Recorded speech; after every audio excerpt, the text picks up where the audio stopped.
Hey, yo, welcome back to another episode of the Yakkity Yak Fishing Podcast. Today we're talking about everything and knots. This is basic techniques. This is ins and outs about why they fail, what they actually do, how they work. And if you're watching the video version of this podcast, you actually can see some live tying as well to teach you how to tie some of these more popular knots. And at the very end, we're going to talk about what I consider to be the best knot for a beginner, and I will explain all that as we go. So, hope everybody's doing great today. My name's Anthony. If you're new to the Yakkity Yak Fishing Podcast, we are doing a beginner series called Anyone Can Fish. We're going over the basics of fishing based from tackle, based on technique, going into some more advanced stuff like how to find fish, studying fish behavior, and getting you all set to be able to get out there and catch some fish. So let's get into it. NJ, Lloydies, Anthony, good morning, everybody. 351 Cleveland. Hope you guys are doing fantastic. If you are going fishing today, hope you guys catch a ton. Hope you're safe out there on the water. Anthony, I know you said you're working. I hope you're not working too hard, bud. Yeah. So everybody else, I hope is doing good. If you're joining us on Facebook, welcome in. Good morning. Good morning. Billy, good morning.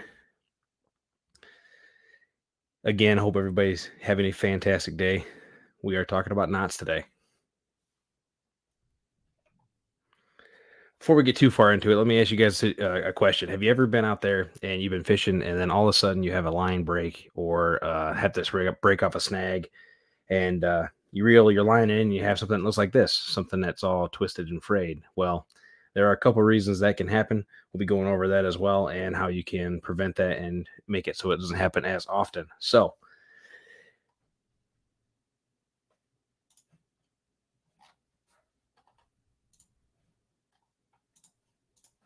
anyone can fish, knots for beginners. Well, what is a fishing knot? Well, it is a connection between a line and either a lure, another piece of line, a swivel, some sort of terminal tackle, or a sinker. Any kind of connection involving looping the line over itself is called a knot. But before we get too far into this, I want to preface that there is no such thing as a perfect knot. No knot works 100% of the time in all situations, and no knot has 100% strength. What do you mean by that? Well, if you're using 20-pound line, for instance, and you tie a knot on it, that means that knot will break before the 20-pound mark. You will never get 100% of the strength of the line that you're using when it comes to a knot. It's completely against its nature. The reason that's the case is because a knot puts pressure on itself. Now, another thing I will say is not all knots are created equal. It's completely based on line type. You know the three. If you watch the other episodes of this, we've talked about in the past line types. You have braid, fluorocarbon, and monofilament as the main three in existence out there that anglers have access to. There are certain knots that work with braid. Most knots that work with braid will work with anything else. However, a lot of the knots that work with monofilament and fluorocarbon will not work with braid, simply because the amount of friction it takes to keep a knot from slipping with braid is significantly different than with monofilament or fluorocarbon. Another thing about knots being created equal, we said that there's not one knot that'll work 100% of the time for all situations. Certain knots work better for connecting lines to lines. Certain knots work better for connecting lures to lines. There's certain scenarios where if you're trying to imitate having a swivel eye on a hook to be able to give it more erratic action while you're reeling it in or something like that, you can imitate that with things such as a loop knot. Stuff like that. I mean, they all do different things. They all have different designs. The reason that they were brought up in the first place for these connections and where these different knots came to be was because people were wanting to do different things in certain applications or have more strength in terms of a knot breaking or failing. The other thing is user preference is different. The best knot is the one that you can tie correctly. I don't care who named it, who made it, how many people use it. If you can't tie it correctly, that knot will always fail. Even if you're using something as simple as a square knot, which obviously by the end of this video, I hope to give you some more knots than that that are one or easier to tie, but won't necessarily be as easy to tie, but they'll work better and they'll have a higher breaking strength and give you more utility in terms of how well they do based on the techniques that you use. So, with that being the case, how do knots work? A knot uses friction and tension to spread the load of force across the line. You have the fish pulling on one end, you're pulling on the other end, or in the case of breaking off a snag, you have the solid object that's not moving versus you're trying to force the knot to fail or to break whatever you're stuck to free so you can bring it in. The knot, the way it is made, the loops, the coils, all that stuff, spread that load across the line in order to try to avoid uh, two things. And those two things are why most knots fail, and that is heat or kinks or pinch points. Every time you see a kink or a pinch point on a piece of line, that is more than likely where it's going to fail. The other issue with doing knots, like I said, every time you tie a knot, you weaken the line. The reason that happens is because of heat that is caused by friction. There is no way to 100% eliminate the friction. There's no way to 100% eliminate the heating up of that line. It may not be noticeable to the touch, but it is happening. It's simple science. It's just the way that works when it comes to friction. One of the best ways to eliminate as much as heat as possible is to use lubrication, whether it be sticking the line in the water, whether it be using your saliva to apply it to the knot so it actually has a little bit of more slip till it sets in. One of the best ways to avoid kinks and pinches is just good technique. Big Slim, good morning. Rustic, good morning. If you guys are out there fishing today, I'd love for you to leave me a comment and tell me what you guys are fishing for and where you're fishing at. If you are following us from Facebook, I do appreciate you guys sticking in. This is new for Facebook. Please feel free to say hello. Your comments will show up and I'll be able to see them as well. But yeah, so we'll keep going with this. Again, technique. That's the biggest thing. But the biggest key to tying bigger knots is practice. Obviously, technique, you learn how to tie the knot, you learn different things, learn which one is the best for the application you're going for. Lubrication is to help eliminate the heat. Technique is to prevent the kinks. But practice, and more practice is what gets you to be better at tying knots. And it doesn't have to be something you just sit there. You can sit there at a desk or at home and just tie the knots over and over and over again. That's honestly probably the best way to do it. But literally, you'll gain more practice as you fish more. Now, I will say if you're trying any of these knots that I present to you today at some point, I would suggest tying them a couple times at home before you go take them out on the lake. Not necessarily because they're complicated, because the ones I provided are the quote unquote lower or easier end of the spectrum in terms of tying the knots. But I mean, there's tons of knots out there. I mean, Salt Strong did a really, really good series where they took the knots and they put them against each other. And what they found was they ended up compiling a list of the best leader to mainline connection knots. They did a series where they did literally just the highest strength knots in terms of tying to terminal tackle or lures.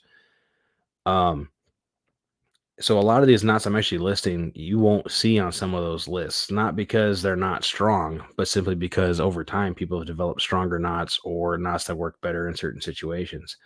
And these are the ones you're going to hear lots of people talk about, the FG knot, the SC knot, the Bimini twist, the Yucatan knot. Just for some examples there. But I mean, the ones I'm covering today are really easy to learn. They're the ones that I personally use the most because, again, in the end, the knot that you can tie the best is going to be the knot that works the best for you. Because if you cannot tie it correctly, or if you put too much tension, kinks in there, too much heat on it while you're tying it, it will fail. And unfortunately, it does mean that at some point while you're learning this, you will lose a fish or you will lose a lure or anything like that. It's something that gets better over time, the more practice you have with it. But it is something that you do have to practice. So, like I said, I named some of these other knots, the FG knot, the SC knot, all these other various knots. But there's 5, it's actually 6 that I consider to be very beginner friendly that will help you out in terms of catching more fish, getting more casts out, getting more lures back, prevent lure and leader loss, all that good stuff. And the biggest thing, obviously, is we don't want to lose fish, right? If you put the effort into putting the bait out there, you put the effort to work in the technique, you find the fish, your location, all that good stuff. You finally get the time on the water, you cast out, you hook into the fish.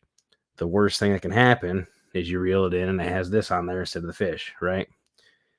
This is a nightmare. We don't want this. This means that you're not failed or untied or unraveled or the line literally stretched. I'm not gonna be able to break this as 50-pound line, but the line stretched, whether it be because of frays in from touching rocks or whatever, generated a ton of heat while it was getting stretched and then snapped. So seeing these little curly tail ends on your line lets you know that you're not failed or that your line failed. One of the two. Both of which are problems. Both are something that we don't want. And again, the goal with today's episode is to help you guys prevent that as much as possible so you are having more success on the water. So popular knots for beginners. You have the improved clinch knot, or it's also called the fisherman's knot. Most anglers that I've talked to, or in fact, in my case as well, it is the first knot you learn after the square knot, right? The square knot being the simple one where you just take your line, you form one little loop, and you pull it tight. Honestly, it's one of the worst lines in the world in terms of strength. It does work for holding something still for a minute, but it is absolutely the worst line for one for strength. So learning something like the improved clinch knot is automatically a step ahead in the right direction. And like I said, for most anglers, it is the first knot they learn. The second knot is going to be the trilene knot. And to me, this is the easiest improvement. It is basically the clinch knot or the improved clinch knot, except that rather than going through the eye once, you're going through the eye twice. And then instead of having on the clinch knot, you do the line through, which forms a loop. You twist it 5 or 6 times, then run the tag in through the loop you've made with the eye in it, right?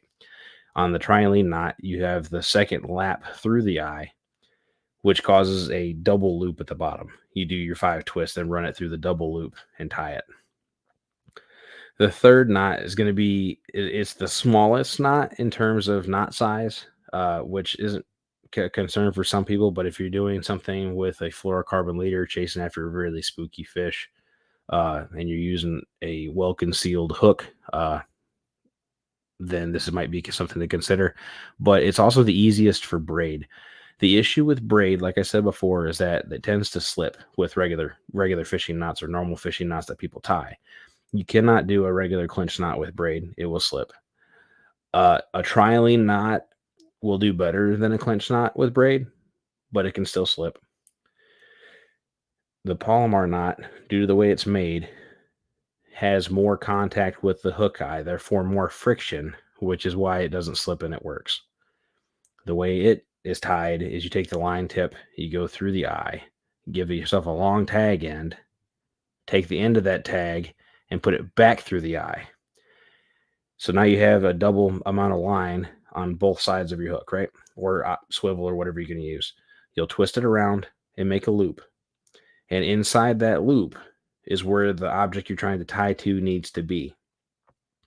You take the doubled up loop end you've made, not the main line side, but the other side, run it through this little loop you've made, loop it around the object you're trying to tie it to, and then cinch it all down after you lubricate it. Again, this leaves you the smallest footprint of a knot, and when it comes to braid, is the easiest one to tie to not slip. If you guys are watching this live, we're going to be actually tying these knots in a minute, so I can actually show them all to you. I am doing both the audio and the video podcast, so I'm trying to explain it the best I can in detail with just words for those watching from the audio side of things. So the next knot is going to be the loop knot. What this does, what some people like to do, they'll put like a snap swivel or a split ring basically on their lure or on their hook in order to give the bait a little more action to go side to side, or to allow a live bait to flutter more or something like that, especially if you're using something under a float or something where you're fishing a little more vertical. What the loop knot does is it eliminates that swivel, so you still have direct contact between the line and the bait, which increases your sensitivity. It also doesn't have another shiny metal bit that could spook a fish as well. It's quite popular for fishing things such as flukes or topwater baits, where you're trying to walk the dog, or even jerk baits, because you still have the strength of doing that, but it does allow that little bit of freedom on a hinge to go side to side. It works really, really well also with fishing jigs under a float, or if you're vertical jigging, because especially if you're using something with a soft plastic on a jig head, because it allows that bait to flutter a little more naturally, just based on the pressure of the water pushing against the plastic. Uh, and then last but not least on this five, not including the special knot at the end I'm going to talk about, is the snell knot. The snell knot is the best when it comes to circle hooks. It is also one of the top contenders when it comes to hooks that have an outturned eye, whereas the eye of the hook, literally, instead of being straight with the shank, turns away from the hook point or the barb. Those hooks are basically asking to be using a snell knot with, simply because of the way that knot works. The easiest way to do it, if you don't have this, only works in this next description. This regular snell knot only works if you have a piece of leader line that does not attach to your main line already. So before you would tie your leader to your swivel, you would tie this knot, but you take the end of it, run it through the hook eye, loop it around, go through the hook eye, take your tag in, come back up towards the eye behind it, not the side where the main line is, but behind it on the shank, loop it 5 or 6 times, and then pull your main line tight. And what it does is those coils cinches down on that main line and pinches it. So it's actually not actually a knot. It's actually it's called a cinch. Same concept. The idea is that you're putting a amount of friction on your line to prevent a lure or bait from slipping. It does not work with everything, so it does not work for connecting. You can't snell lines to lines, not with a regular standard snell knot. And you can't do, if you have it pulling from 2 different sides, because of the way that knot's tied, it'll fail for one direction but not the other. So yeah, if you had it both on the swivel end and on the hook end, one of those would end up pulling free at some point, because while you're pulling on one, you're giving the other one slack, just because of the way cinches work. So another version of the snell knot is actually a nail knot or a uni knot snell. We'll go over those in a minute, though, because actually the best knot, the one knot for everything, well, sort of, because obviously we've talked about it before. You can't have one knot that works for everything. It is impossible due to all the scenarios. But this one knot does work with all line types, including braid. It just takes a little bit of different, one little extra step to make it work with braid versus monofilament fluorocarbon. It is easy to adjust, because another problem with knots is some work better with heavier lines, some work better with thinner lines. Well, this one in particular, literally you can adjust one adjustment during the steps of tying it to make it work with thicker lines or with thinner lines. And I call it the multi-tool of knots, because it literally can work with anything. You can use it with circle hooks, you can use it with J hooks, regular hooks, connecting line to line, connecting swivels to line, all that good stuff. The only thing on the list of things we talked about before that does not work, you cannot use this knot to do the little loop on lures. And one of the things that becomes an issue for somebody who's newer in learning how to tie, especially when you're figuring out different line weights, the diameter of the line, the thickness of the line, obviously the heavier the weight, the breaking strain, typically the stiffer the line, and they can cause a little bit of issue too. That's where this knot will not necessarily be the best. But that knot is the uni knot. And in my opinion, it is the best knot for beginners. If you learn this one knot, you will pretty much be able to do everything you need to do. To use any kind of bait, any kind of line, any kind of situation. It is definitely going to be something you can consider to use, and it is likely to do you well. And in this knot in particular, the easiest way to describe it, you go through the eye of the hook. I'm sorry, in this case, eye of anything, swivel, whatever. You double it back over your main line. You then make a loop on your main line. Take your tag end, go through that loop a number of times cinch it down after you lubricate it. Lubricate the section between the object and that knot, and then slide the knot down to the object. This allows you to have several coils of pressure against your bait, and it very easily can be adjusted for different scenarios. If you're fishing with braid, again, like we talked about before, you just go through the line eye twice. But in this case, rather than having the loop at the bottom that you go through, you would just go through the eye, pull it tight, go through the eye again, pull it tight, and then make your loop, do your wraps, and then tighten down that way. So that way you have a double layer at your hook eye. And you can do this as many times as you want. Salt Strong did another test with the uni knot where they went through the eye 3 times. And what they ended up saying at that point, even though, yes, it did increase the strength when it cinched correctly, that they were really having a lot of issues with it cinching because you have so much friction trying to pull those tight coils around the eye. But the other thing they said was when you're doing your wraps, the more wraps you do, the stronger it's going to be. But back to what I was saying before, when you're using these bigger and thicker lines, you're going to have issues with the line being stiff and it getting in your way. So taking the line and doing less wraps with thicker line gives you the same rough poundage of strength for it to break versus more wraps on lighter line, which that makes sense. You're using thicker line, it's going to have a higher breaking strain to start with. So as a general rule of thumb in my practice, if I'm using something that's heavier than 25 or 30 pounds, then I'm only going to do 5 wraps on the loop on top on the main line. If I'm using a smaller line, I'm going to go 6, 7, or 8, depending on how light a line I'm going. I don't do more than 8. 8 seems to be kind of the point where no matter what line you're using, it gets cumbersome. But again, if I'm really concerned with that knot failing, especially using lighter line or using braid, then I'm just going to go through the eye twice rather than just once. Like I said, if you are watching this live, I'm going to do some of these tying knots now, show you some of these.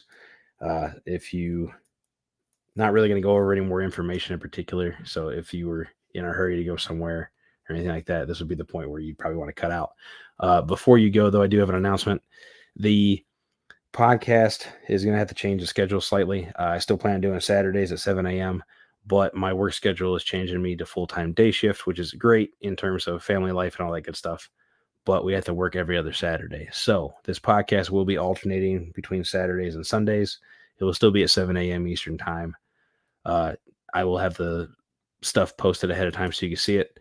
If you're watching the audio, if you're listening to the audio version of this, it's always going to be released on the same day. So no big deal. It'll be there and available for you. It's not a change for you, but for those that are watching it live, it will be alternating between Saturdays and Sundays. And this is starting the week after 4th of July. So got a few weeks yet before that happens, but just a heads up for you guys that are wanting to tune in on that live. And, but yeah, so back to the whole tying knots thing. Get a piece of line here. First thing we're going to do, we're going to go back to that list of knots I was talking about. Improved clinch knot. Again, this is the one that most anglers learn to start with. You have your hook or your object. You go through the eye. So you have your main line and your tag end. You take your tag end and you'll go around your main line anywhere between 5 and 7 times. Obviously, if you're using a thicker line, you can do less turns. If you're using a thinner line, then you want to do more. Like I said, for me, for most knots, it's anywhere between either 5 or 7, depending on how heavy you go. But then you take that tag end, you go through the loop you've made down here by the hook eye. Trying to poke yourself with your hook. Lubricate your knot, very important. And cinch it down. All right, and that's what it looks like. You have a improved clinch knot or fisherman's knot. Again, generally, this is the first knot you learn, and this is a good way to go. This is above the rest. I mean, a square knot, literally, if you have your line, you take your, hang on, take your line, you do a loop, and you go through like this just one time, or even if you do it a couple times and then cinch it down, that's a square knot. That is literally the weakest knot they make. It is not something that you want to do. Well, Bosh Nate, morning. Art and Adventure with Tasha, good morning. Thank you for tuning in. Brandon, good morning. Good morning. And then the next knot we'll go over. Let me just cut this one off this hook right fast. The next one is the trilene knot that I talked about. I'm gonna go ahead and just reuse this piece of line instead of wasting a bunch more. And let me know if you guys can actually see this okay, because I felt like it was okay, but if it's hard to see, let me know. But with this one, again, you're gonna go through the eye. But with this one, you go through the eye twice. Back in the same direction you started. And again, you want a long tag end to be able to do this because you want to hold that loop, that double loop there. You'll then do your 5 to 7 wraps. And then take your tag, go through the double loop.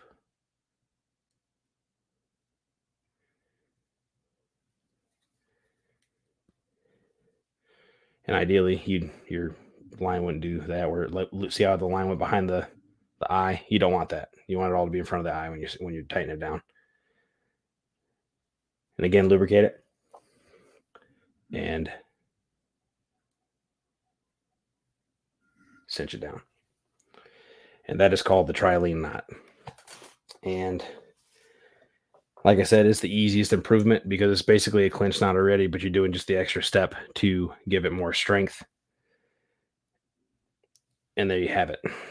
Obviously, you trim your tag end, and tag ends is another. I guess that's another thing. Tag ends you want relatively short, right? You want to give it a little bit of line so it can slip and not fail. Ideally, in a perfect world, it won't fail, but let's just be honest, things happen. So by having that little bit of tag on the top, it allows a slippage, right? But then you have a knot that's like that. It's nice and sturdy. Again, it is stronger than the clinch knot, and all it took was that one extra step of going through the eye a second time. The third knot that we talked about was the Palomar knot. And that one, again, same concept. You're going through the eye to start with, but this is where it's different. You take that tag end, you go back through. So now you doubled up on both sides, right? You then form a loop like this, right? You literally just take it, you doubled it over itself, forming that loop. But your object has to be on this loop. If it is not, it will not work. It will fall, it'll fail, it pulls right out. It sucks. I've been there, I've done that. But then you take your looped tag end here and you go through the loop, right? So then you have this. And then you take the object, your hook, your swivel, your sinker, whatever, and you go through it like this. And then you cinch it all down. And again, same story as the rest of the knots. You want the line to all cinch on the front of the hook, not on the back of in front of the hook eye, not down on the shank. Lubricate it and cinch it all down and work it into place. Really hard to do with the stick mono. Again, this is where I said it gets cumbersome. And then you would just trim your tag there. But see how much smaller that profile that knot is? And it's even smaller when using braid or something with smaller diameter. This is commonly known as one of the stronger knots. But in my opinion, it's one of the harder ones to tie simply because you have to remember to put that object on that middle loop.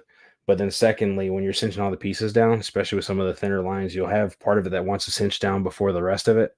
And what that causes is a pinch point or a really hot tension spot where a lot of friction happens, and which can cause the knot to fail faster. So while, yes, when tied correctly, it is one of the stronger knots, it is not the one I recommend for beginners because of that reason. So then the next one is the loop knot. And that one, if I ever get this untied, hang on. There we go. That one is a little more, it's got two different versions of it, right? The first version, which I can show you right now. The first version of it, you take your line and go through the hook, right? I'm sorry. No, the first thing you do, I lied. I'm sorry. Loop knot. First thing you do, you take your line, the end of it. Doesn't have to be a leader section. This can be attached to a rod, and it's fine. You do one overhand knot to start with, and you don't close it all the way, but you do work it down a little bit. All right. You then take your hook, run that tag end through here. Then you take that tag in and go through that little overhand loop you made. And this is where you can adjust how much slack you have on that. Because I could tie it right there and have quite a bit of pivot, or I can put it closer, have less pivot, but it'd be a tighter knot. Either way. And then this part, you go around the line at least 3 times. If you go less than 3, it might slip. And again, how many loops you do is based off of how much how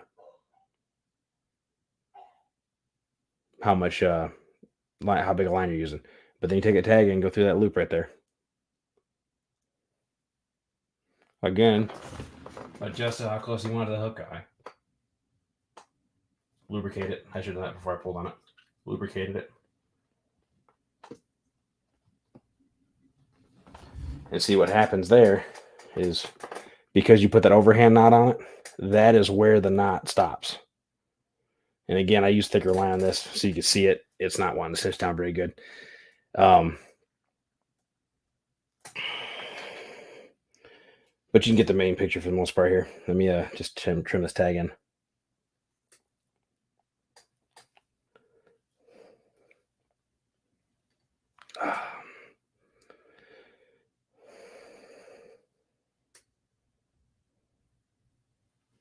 There we go.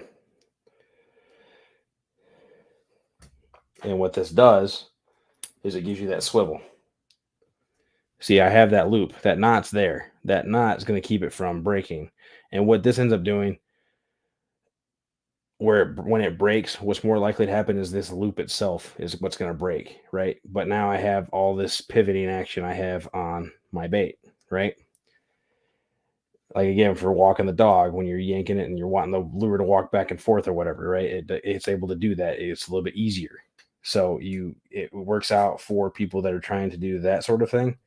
But the other version of the uni knot, or sorry, not the loop knot, I actually learned from another gentleman who fishes, another YouTuber. Some of you may have heard him. His name is Richard Jean, the Fishing Machine.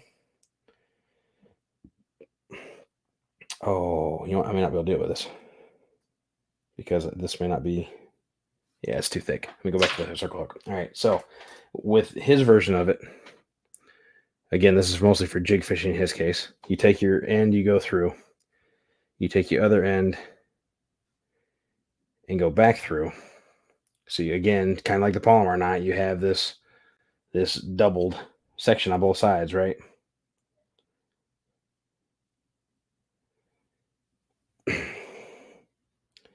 And what on this one, what happens is, again, hook has to be in the middle here, right? But you go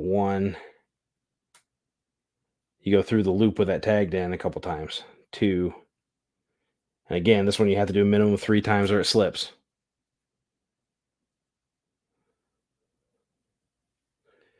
And there's your 3. You go over the bait like you do the Palomar knot.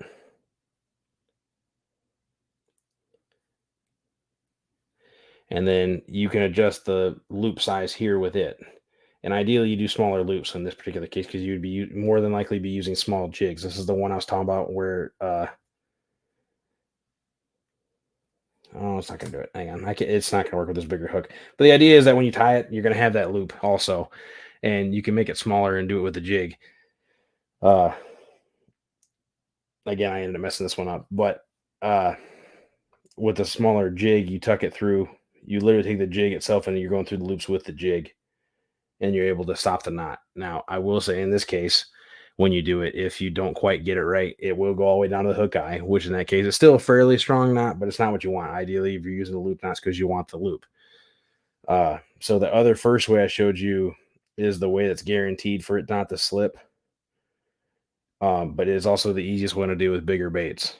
The other way is a little bit faster to tie when you do it correctly, but again, it has a chance of messing it up. But both of them work. The first version is called the non-slip loop knot. This other one is just called a standard loop knot. And like I said, if you're looking for one that's easier to tie correctly more often, then that first way is the way to do it that I showed you. The other knot we talked about was the snell knot. For all you cat fishermen that are out there watching, you guys know what this knot is. You love it, you hate it. If you're a bass fisherman, you tie it a different way, but it's the same concept. But this is the one that has the most variances of said knot, right? The first way I told you about, like I said, you have to have a leader completely unattached from the rod. You're going to go through the eye of the hook from the barb side up. Take that piece, lay it against the back, and then this is important. On these hooks, if you have one that doesn't have a welded eye completely shut, there's a crack on the hook where they bend it over and make it meet each other. That crack will cause your line to get cut. So when you're doing your wraps on this, you want to go with the side that doesn't have that crack to start with. So in my case, it's closer to you guys. So, and this you can do as many times as you want. I recommend, again, at least 5.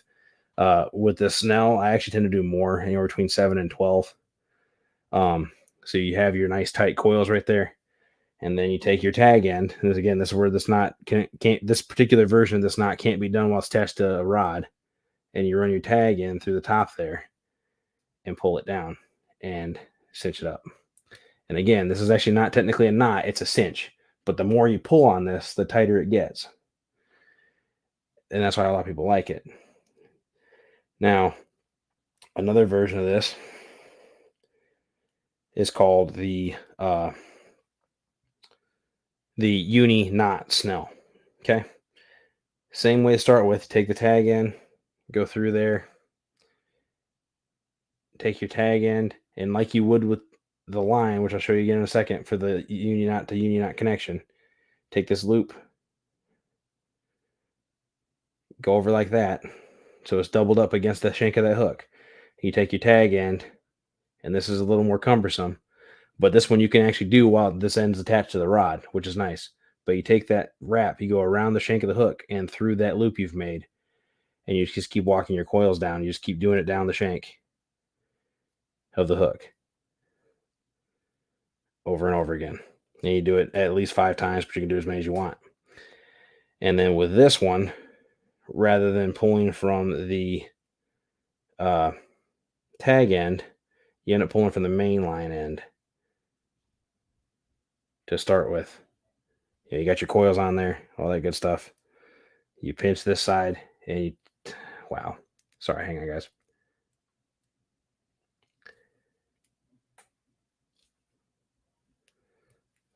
Pull the tag in, see how it worked down, and then you slide it up the hook shank to the eye. So it's tightened down, go to the eye, and then you pull on that side, and that finishes it. And then you can pull literally from both ends. But that's how you do a snell knot without cutting this end off. So you can literally have this attached to rod, tie the uni knot that way on the hook, and have a uni knot snell knot. And again, this one actually is a knot. You can't unravel it. You have to actually untie it or cut it. But same story, this actually gets stronger the more you cut it or pull on it. But again, this allows you to do a snell while it's attached to a rod. Because that's the biggest complaint when it comes to snell knots is you can't tie it if it's attached to a rod. And then the last version, if I can get this cut off, give me just a second, guys.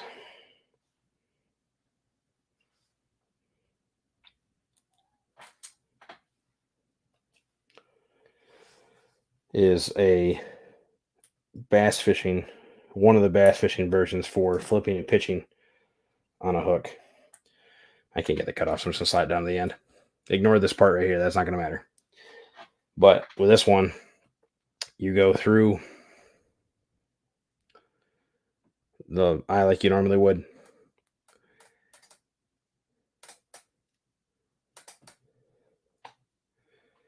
And this one, you double up your line on the back of the hook, right? So you have your loop here, you double it up on the back of the hook. And you want this tag to come back past the hook. And then you pinch this all together. And then you do your coils. You do as many as you want. There's 2. I'm going to do 5. There's 3. There's 4. And then there's 5. And you take that tag end and you go through this loop you have on the back. And ideally it wouldn't do that, but then again you slide it up the front,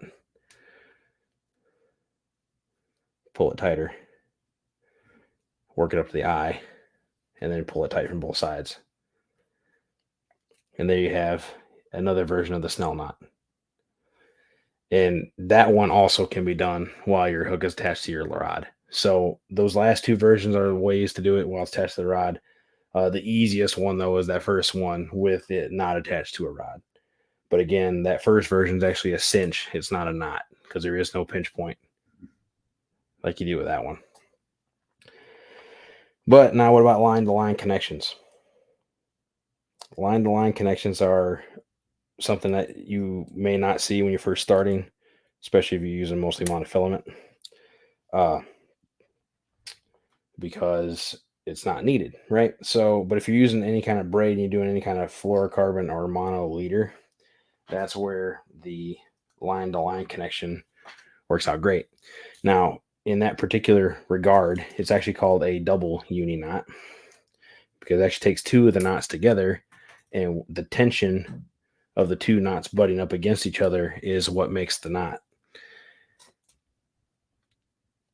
It is by far the easiest of the line-to-line connections, but it is, as you'll see by studying those studies from Salt Strong and other ones, is considered one of the bulkiest and actually one of the weakest line-to-line connection knots.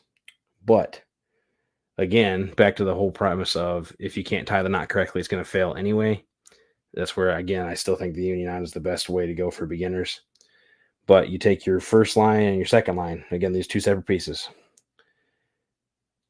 You take your line, you double it over, so that way you have the top of the loop is the first line, and then the second line is you got it laying over top of each other. Take your tag, and you go through as many times as you want. Again, I'm gonna do 5 in this case.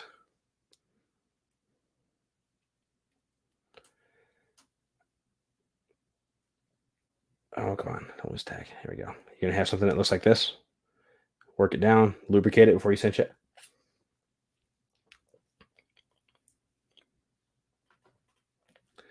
And you start working it down like that. You don't want to do this all the way down to start with because you have to do this one on the other side and you want it to be able to slip in the middle here. When the 2 knots come together, they'll both finish cinching down and we can do the other tightening by pulling the tag ends. And in my case, I like to flip it around. You got slack on both sides, right? You got your other connection laying over here to your right or left because it's your leader, and then you have your main line to your rod. You can literally lay it whichever way you want. But then you take this other tag end from the other line and you do the same thing. Loop it over, so that way you're wrapping against itself and the other section. Again, 1, 2, 3, 4, 5. Start working it down a little bit, and then lubricate it. And again, now you have 2 knots, right? Lubricate the middle, and then work them down towards each other. And like I said, they start tightening on each other. At this point, this is where you start pulling on the tags and stuff. Normally, you wouldn't use 2 pieces of heavy line like this to do this. If you guys heard the squeaking when I was pulling on it and saw the jerking action of it, that actually caused little friction spots on that line. So I would not use this for fishing like this. Normally, you would be using braid, which is a smaller diameter to a thicker lined leader, or to connect like backing. Like if you're using a bait caster reel and you have backing on it, which is either some mono or some fluorocarbon or something like that of some sort, where you can tie the braid to it to prevent it slipping on the reel. That's where this knot would come into play. But one of the lines is going to be a smaller diameter than the other, and that will work more. If you are doing bigger lines like this, lubrication is even more important. And if you can, before you actually start pulling, you actually work those knots down closer so they have a less distance to slip and then do it. You'll have less friction spots. But again, once you get to this point, pull on your tags, knock off your glasses, and then you just trim your 2 tag ends. But you see how bulky that knot is? That's the one complaint people do with this knot. But if you're doing a smaller line and a piece of big line, that knot will not be as bulky and it is not as bad. In terms of a normal uni knot, like you're not doing a snell, you're not doing a uni knot snell, you're just trying to tie something to your line. I'm going to show you that quick because I hadn't yet. Again, ignore the line that's on the barb here. This is just, again, for practice purposes, just demonstration purposes rather. But you go through the eye of the hook,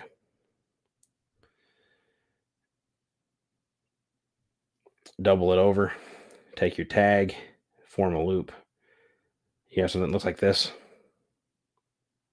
Hope you guys can see that okay. You have something that looks like that. Take your tag end and go through this loop. And again, any number of times. The thicker the line, like I said, this is 50-pound line, so I'm not going to do more. I'll probably only do 4 for the demonstration, to be honest. 3 and 4. So you have that loop that's wrapped. Then you have the loop to the hook at that point. You cinch it down, lubricate it. And in this case, when you're using that thicker line, you want to try to work this down to the object closer before you really cinch it down. So then you take that tag in, cinch it down, lubricate some more, and then pull. And then there you go. And then you trim your tag end off there, and that's your uni knot. Now, what I talked about for doubling, like not doubling the strength, but for making it really strong, really fast, the easy modification for it. And again, this is harder with thicker lines. This is more pertaining to smaller lines, right? But go through once and then go through twice in that same direction. And go ahead and tighten that all the way down to that hook eye, right? And again, it'd be a little bit easier, smaller line, so it's not wanting to work against you because how stiff this is. But a lot of people, this goes from being what's called a uni knot to what's commonly referred to as a fisherman's fool knot. And then you do the same thing where you double it over again, make this loop, go through a few times. Again, I'm only doing 3 for the sake of this demonstration because I'm using thicker line and it's stiff. Work it down. Lubricate it. Try to work it down to the bait. And see how this is wanting to push off over here? This part that's by my thumb, against my thumb. That little part right there. Again, it's from using too thick a line for this technique part. So you have to kind of hold it to the front there so it actually lays up against that knot. And then cinch it down. And it not unravel, hopefully.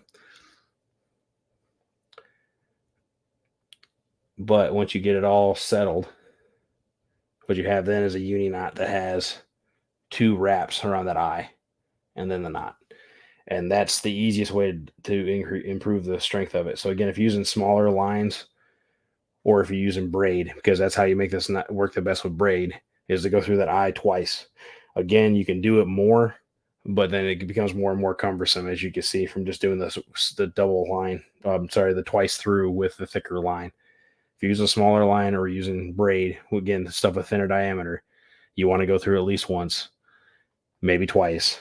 And then you go take that tag end, make that extra loop, do your wraps. And again, if you're using smaller diameter lines, if you want to increase the knot strength, increase the wraps. Like I said, with this thicker line, 5 is plenty for a regular uni knot. With the double looped, I can't do 5 because how stiff it was. I wouldn't have done a double loop with this one. But if I'm using something smaller than 20 pounds, I'm going to use a double loop.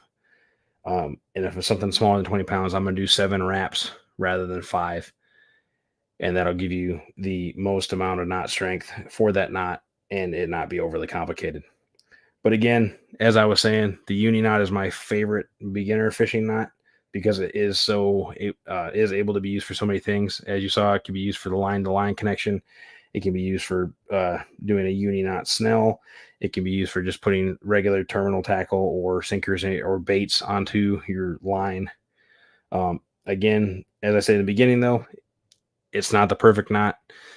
You cannot use it to do loop knots, and in certain applications, because of how cumbersome it is to tie, there might be something that's better to tie. Like in this particular case, if I was wanting to do what I was doing right here, I probably would have better off doing a trilene knot rather than a uni because of how thick this line is. Just because it's easier to tie. Um, but most people aren't going to go out there and be using 50-pound line all the time, so keep that in mind. But we went over some other knots. Obviously, the easiest knot that most people learn to start with was the improved clinch knot. The easiest variation on the improved clinch knot to make it stronger is the trilene knot, where you go through twice and then go through both loops rather than just the one. Loop knot, again, if you're using any kind of bait where you're trying to do any kind of walk in the dog type style stuff, or if you're using any kind of jig under a float or any kind of vertical presentation, it'll allow the bait to look more natural because it will want to hover a little bit different this way, because the knot, rather than the knot putting pressure on the bait and having the bait sit diagonal, that loop and that water pressure will let it do this and be more horizontal, and the water more natural looking. Then, like I said, the snell knot. If you're doing the original snell cinch, is actually a cinch, not a knot. You cannot have the other end of the line tied to your rod. It has to be a completely separate leader piece. You have to put the hook on first.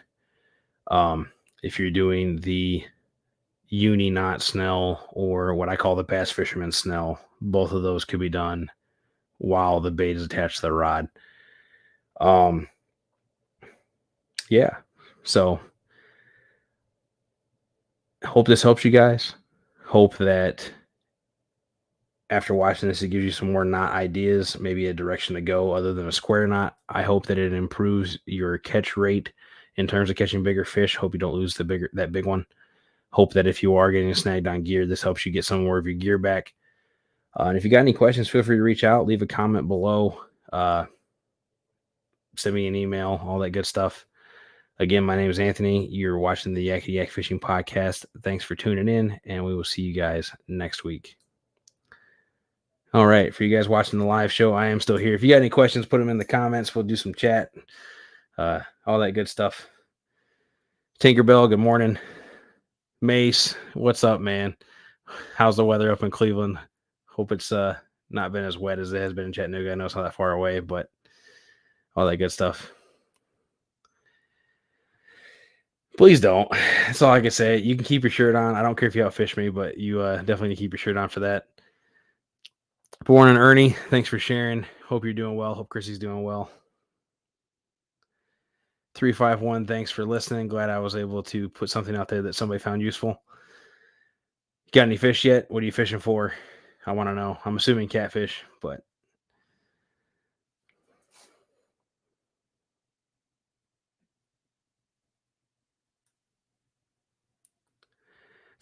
Lloydie, I understand. We're all getting older. It is part of it, losing vision. Obviously, I have glasses as well, so it only gets worse over time. But they do make magnifiers to wear to help with that. They're not too terribly expensive, so it might be something to help you out with if you need the help with that.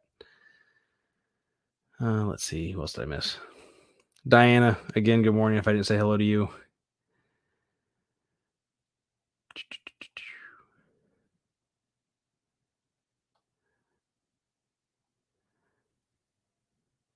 I'm sorry your back hurts, Ernie.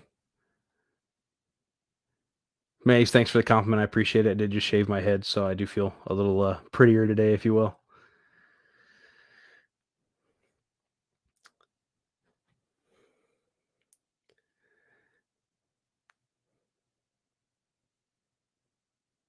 I can't imagine tying something with that small of a hook to start with. I think the smallest I ever messed with is like a 10. I can't imagine trying to do a 22. That would be insane. Although I'm sure people do it because a lot of people do the micro fishing. They use really crazy tiny hooks like that, like you would for fly fishing. Actually, I guess for that matter, yeah. I guess if fly fishing, I do tie smaller hooks on fly fishing. Not that I do that much, but those hooks are quite a bit smaller. 5 crappie, that's awesome, man. That's enough for a couple sandwiches.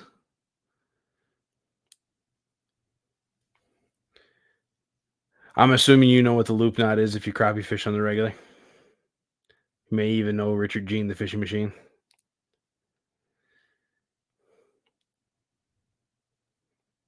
I didn't have small enough line to be able to tie it the way he does on his stuff. That's why that one knot messed up so bad. But it's definitely a good knot to use and very effective in that regard.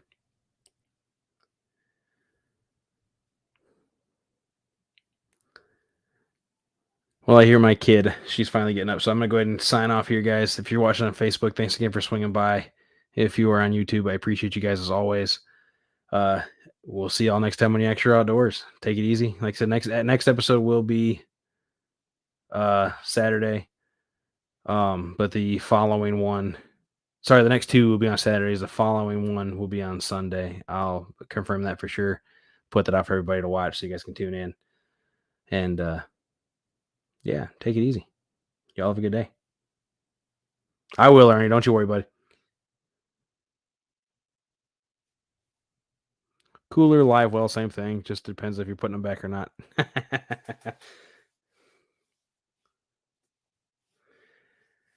But y'all take it easy. Have a good day. I'll see y'all next time.